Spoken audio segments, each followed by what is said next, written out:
Sa Social Weather Station Survey na kinomisyon ng Strat-based Consultancy, 13 pangalan ang nasa listahan ng mga posibleng manalong senador sa eleksyon 2025.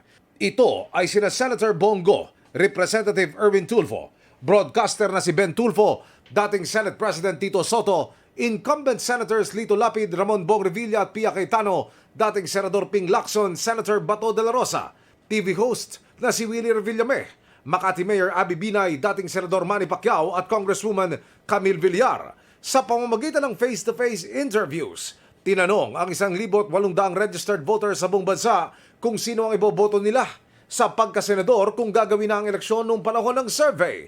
Isinagawa ang survey noong March 15 hanggang 2025. Ang survey ay may margin of error na plus-minus 2.31%. Ito ang unang balita. Emil Sumagil para sa GMA Integrated News. Igan, mauna ka sa mga balita, mag-subscribe na sa GMA Integrated News sa YouTube para sa iba't ibang ulat sa ating bansa.